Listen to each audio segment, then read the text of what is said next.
At first glance, there's a lot to like with 80's Overdrive, a neon synthwave throwback to other arcade racers like Top Gear and Outrun, which is great for quick pick-up-and-play sessions. But as you get further into the game, you'll find a decent career mode, nice soundtrack, and enough to make it stand out from other games in this genre.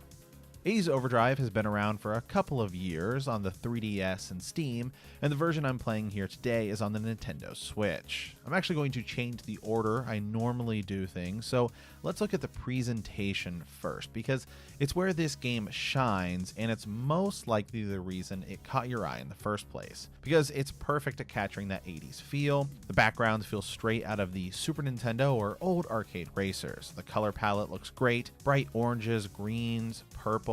They're definitely giving off that retro vibe, and regardless of what stage you play on, the horizon looks amazing.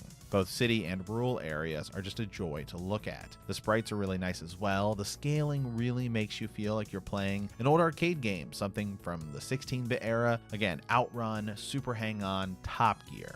The soundtrack here is a nice touch as well, with plenty of music to sift through, even while you're racing. It's got 18 tracks that were all composed by 6 different artists, and it just adds weight to the total vibe that they're going for, and it sounds straight out of the 80's.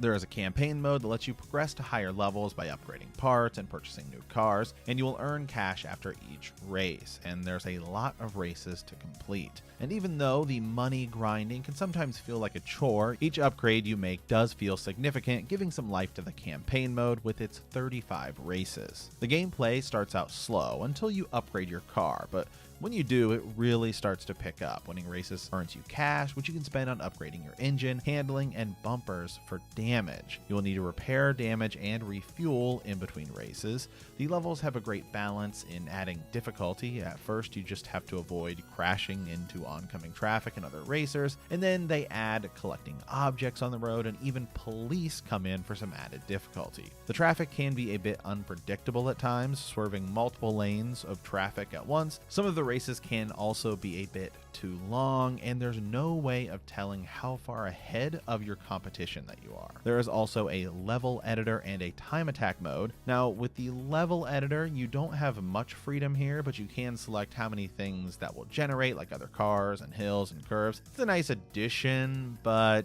you're probably not going to be spending much time here. Now, the other mode, Time Attack, sort of similar to Sega's Outrun in that you're given a set time to reach the end of a stage, and you'll pass a checkpoint for a time extension.